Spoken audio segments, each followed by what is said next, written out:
Welcome to the Private Equity Exchange 2007, the only summit bridging the gaps between limited partners, private equity funds, corporate executives, and entrepreneurs.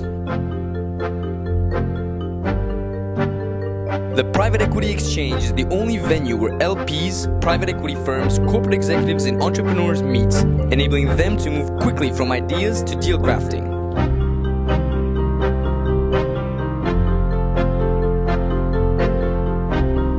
The Private Equity Exchange, the largest private equity event in Europe for CEOs, funds, and LPs. Restructuring.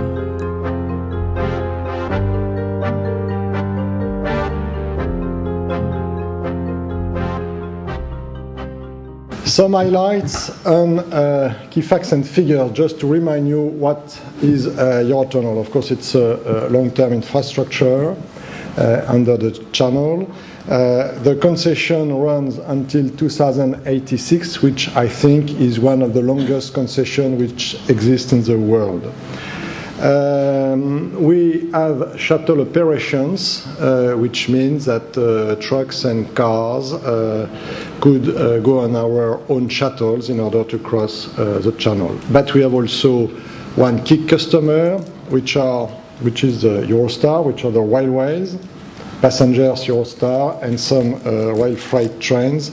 Not enough, I will comment this later. The initial investment, which has been part of the difficulties Eurotunnel faced, has been 15 billion euros. Yearly figures, revenue is in the range of 800 million euros, 2/3 for shuttles, 1/3 for railways, which are not the figures you have there, because until 2006, which are the figures I present, lump sum was given by the railway operators, which is over the real fare they're all told they have to pay. So if we look at the 2000 figures, which are without this lump sum, keep in mind that revenues are 1/3 railways, 2/3 our own shuttle operations. And this is quite important when we look just after what has been made in order to increase the profitability of our business. Traffic is significant, 1.3 million trucks, which represents roughly 20 million of goods, 2 million of cars, which represent roughly 8 million passengers, plus the 8 million passengers through Eurostar, plus a small amount of tons and rail freight. I think you know that this has been a long story, and several restructuring happened in a different framework of the existing one, because at this time, people, managers, all the parties believed that the traffic could grow dramatically, which has not been the case. So in 1998, the restructuring took place. The key element is the fact that no debt cancellation happened. It was only a new way to manage the existing debt. And after that, two additional complex structure, special vehicles, have been put in place in 2001 and 2002 in order, it was the same spirit, in order to change the payment terms of the debt without really attacking the real issue, which was the level of this debt. So in 2005, when I took the management of this company, the situation was a bit difficult. Operations were not running very well. And if we look only at the financial issues, what we call the stabilization period was planned to end, to cease at end of 2005. Stabilization period was something quite clever, which has been put in place in 1998. The idea was very simple. If the company cannot pay the interest could be accrued with an additional level of debt. So it's the classical snowball effect. You increase your debt, and at the time you cannot, of course, deliver the service of such debt. So end of 2005, this kind of extra facility disappeared. The lump sum which was paid by the railways was planned to disappear on November 2006, and the first repayment of the debt, of the core debt, was scheduled on January 2007. So no need to be a high flyer of the financial world to anticipate at this time that the company could be insolvent at the latest date of January 2007. But this was really important, and I think that perhaps I've been the first chairman of Eurotunnel to claim the company, if nothing is done, the company will go bankrupt in January 2007.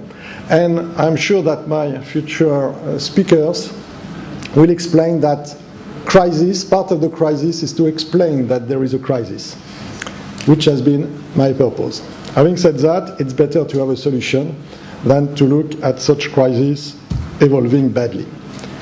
So, for our own operations, we implemented what we can call, even if it is pretentious, a real turnaround, because we changed the policy, the commercial policy of the company, focusing on margins and not on volumes. And the message channeled within the organization was cash in, margins, whatever the volume is, which is not our problem because we are under crisis. Secondly, of course, a redundancy plan. We changed, of course, the capacity, we reduced the capacity which was offered to the customers, and so we reduced the headcounts by 30% without any strike, because once again the crisis environment was a very good lever in order to explain that it was dead or alive, death or life, and so that we have to do, even if it is a bit tough for the people involved. And we presented a new business plan based on realistic long-term views, which was not the case previously, because previously it was the famous golf curve, golf stick curve, that means in 2 years it will be absolutely marvelous. I explained that we are on a mature market and that the company cannot deliver more than its existing profitability, even if it is inflation-linked or something like that. And we will see through the negotiations, we discussed at least 6 months such forecast with the senior creditors, and in fact at the end of December 2006, such major creditors told me, yes, okay, we agree, we will work on your business plan. And I must say that from my point of view, but it's easier to say that 2 years after, the deal has been done when the creditors recognized the business plan of the company, acknowledged the business plan of the company.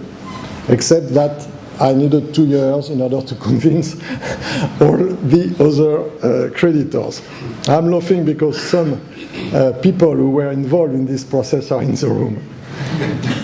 So unfortunately, and I apologize, I cannot disclose all the special negotiations which take place over these 2 years. Just to underline what has been the benefit of such operational restructuring, you can see that like to like, the ratio EBITDA out of revenue increased in order to reach a 56% level, which is now, from my point of view, the minimum this company could deliver. It's clear that with such results, insolvency has a different approach. It's a real pity to consider that the company could disappear, could go bust, and at the same time, you can share this profitability with your creditors in a long-term agreement. So, the planning of the restructuring has been the following, which is in parallel of the operational restructuring. We did these negotiations at the same time we refurbished the company. In 2005, mid-2005, we started discussions with the major creditors. If you can see, two companies which are insurance company, MBIA and BAC. It's only because such insurance have been involved in the 2001 and 2002 restructuring because they guaranteed, of course, the issue which has been made at this time, the bond issue which has been made at this time. And we signed with such senior creditors a preliminary agreement which was binding for them in order to stabilize the nature, the framework of the restructuring. Such preliminary restructuring agreement has been rejected by the bondholders, but I must confess that this was expected, and that in this agreement there were two parts. One which is the official one, that means which has been published, and the second one, which was a confidential agreement between the creditors and the company, which was an agreement, not really a binding agreement, but which was an indication of what the senior creditors were ready to hand over to the subordinated creditors in order to reach a common agreement. So when I started the negotiations with the bondholders, I already knew what were really the room for negotiations in order to try to gather them to the initial agreement. And at the same time, knowing the fact that we had at this time more than 120 creditors identified, 122 exactly, identified, plus a lot of bondholders through bearer form, it was obvious that in order to find on one page of paper 122 signatures is something which is not possible. So I already worked on a scheme in order to enforce the deal for all the creditors, and this is the safeguard procedure, which was, as you know, quite new in France, but which is close to the Chapter 11, even slightly different.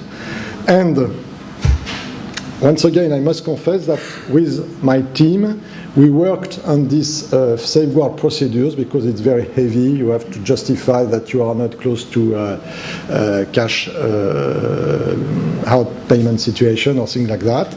So we prepared the plan, and so we are just in July 2006 when I have seen that no general agreement could be reached.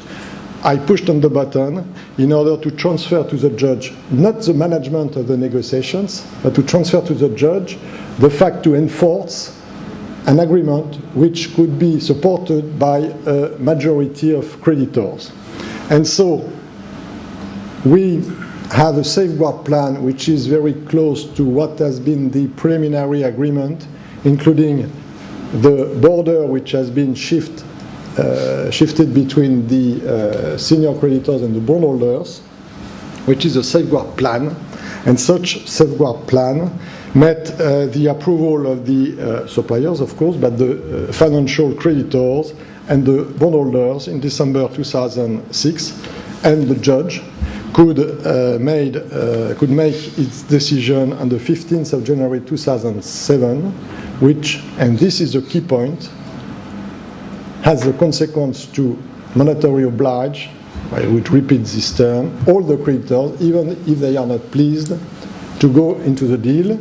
They have, of course, the possibility to claim. Two of them are still claiming that they have been they received an unfair treatment, but we will see in due time if the judge has the same feeling than them. I don't believe that they have some chance of success because they are 2 out of 122 creditors, the other 120 being very satisfied by the deal which happened. So this is absolutely key. The safeguard plan has been helpful in order to convince 122 people to not to sign but to accept an agreement. It was not part of the solution which has been designed previously. Just to explain that when the deal happened in the 28th of June 2007, what was the situation? On the top line, of course, we have, from an Eurotunnel's point of view, to secure the new loan, which is a 4.2 billion euro senior loan, with Goldman Sachs and Deutsche Bank as lead arrangers. The debt holders was invited to bring their debts. That means 9.2 billion euros of debt. Shareholders was invited to subscribe part of the new tools. It's not significant. And we have the cash which was frozen during the safeguard procedure to be back in the company in order to pay part of the creditors in cash and not in other instruments. And on the bottom line, you have really the scheme which has been implemented, which I would say makes debt holders really nervous, because when they bring their debt, they bring their securities, and we have been in one morning in a situation to solve 1,200 securities which were taken by such creditors on the company. At the same time, to give new securities for the new lenders and for the new bondholders, and of course to make the cash transfers. And you can see that even if we had 122 creditors, we had more than 900 cash transfers to make. And all the process must be to be fully secured in order, at the instant de raison, of course, to have the exchange which take place, knowing that the amounts of what is brought and what has been received is not in the same magnitude, because the new debt has been reduced to 4.2 billion euros. The other interest of such restructuring has been to try to replace a very complex structure, because you understand that after 3, 4, 5 different restructuring, because we had 2 right issues plus 3 restructuring, we were in a very complex structure. So we would like to have a very simple debt organization, debt reduced, as mentioned, classical corporate governance that we beat without any difficulty, hopefully. What is really key in order to secure new financing, if any, are needed, we are now investment grade rating, which is the first time for the company. It never happened in the previous times. And we were not able, because I will not explain, but the way in order to treat the bondholders has been to launch an exchange offer on our own companies. That means we are in a situation where the daughter is purchasing the mother. I will explain this on the structure. It was not possible to do that at the same time in 2 countries, and so we have decided to have only one mother company, which is French, due to the fact that shareholders are at 85% French shareholders. And I've been pleased to see that 93% of such shareholders approved the deal and brought their shares to the tender offer. So, just to summarize, on the left of the slide, you have the initial capital structure, senior debt, tier tranche, plus 3 different categories of bonds, resettable, stabilizations, that means the bonds which have been created in order to pay the interest, and participating loan notes. And on the right, you have the new structure, 1 senior loan, investment grade, 4.2 billion euros, plus, I would say, intermediate bonds, because their duration is 3 years from the restructuring date. And these bonds are of 2 categories. 1/3 will be mandatory convertible in shares, vast majority in 3 years from now, or 2 years and a half now.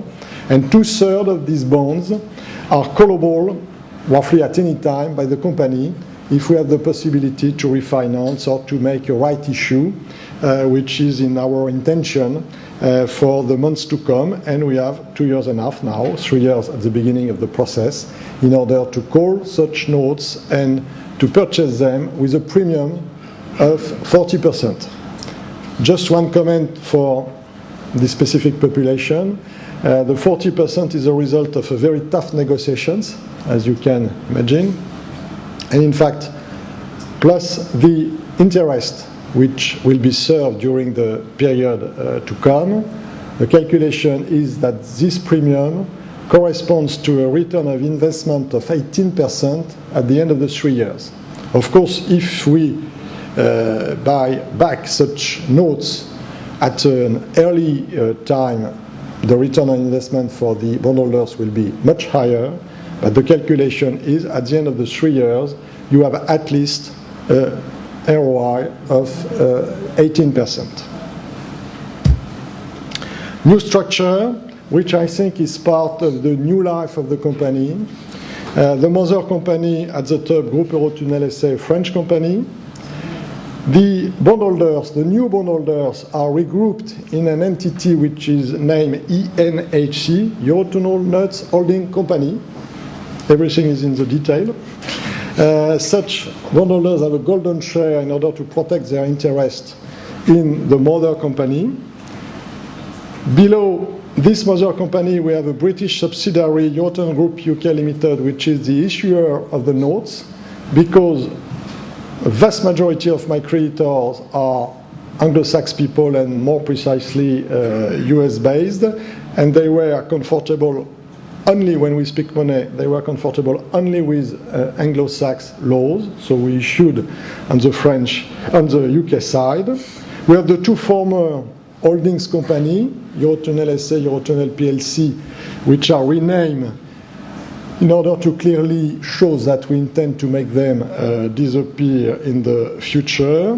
And you have at the bottom the wellness of the company, the wealthness of the company, the concessionaire, which are, due to the Canterbury Treaty, mandatory organized in a binational structure. So the concessionaire, one French, one British, and a 50-50% shared organization. But beyond such concessionaire, I was free to reorganize the capital structure, and so we made such move to have one single French mother company. Conclusion, because my purpose is not to explain what is now, I would say, a past story, but perhaps to make the link with the crisis management. Even if the result seems quite simple, I hope so, even if I know that some instruments are still a bit complicated. All this period, 2005, 2006, mid-2007, and I think that people who were involved in this process will say the same thing, has been not a crisis management, but has been a crisis environment. That means every party were really under pressure in order, of course, to defend their case, but with the strong pressure that it was really better for all these parties to find a reasonable solution than to go that to make the company going to the bankruptcy. And so the real, I would say, interest of such crisis negotiations, not management, is the fact that you must know, for every party involved in the process, you must know at what time you need to stop claiming more, because if you do that, you can kill the company. But I cannot disclose, but it's really funny to see what are the different reactions under such pressure between those who cannot stop, who are always claiming, and those who have a better understanding that the break-even point is reached and that it's better to conclude than to continue. Quite exacting period, but as unfortunately I managed some different crises in the past, we have always, I think, this situation, that this will be explained in a better words than I can do. So how did I manage such situation? First, with my board, we designed a strategy and we delivered it. That's absolutely key. That means the target is this one. We made this target public and we deliver, full stop. Secondly, don't lose time in complexity. We need the simplest solution as possible. And I would say that in order to convince the judge, the simpler it is, the better it is. So, one senior loan, full stop. Bonds in order to have the transition period. That's it. Under, of course, the French safeguard, which has been absolutely key in order to deliver the deal. Now, I consider, so it's the conclusion of my conclusion, that after such long-term crisis, I am fully convinced that the new Eurotunnel, which is named Groupe Eurotunnel, is something dramatically different of what existed in the past. We have kept all the good points, long-term concessions, high profitability, debt structure that we can service. And after that, as today, my shareholder basis is more or less a 90% retail basis, I am inviting long-term investors to join this company, because I think this company has a real future, which is, I think, the most important thing that we can focus on. I wish you the best working session after this, I would say, presentation.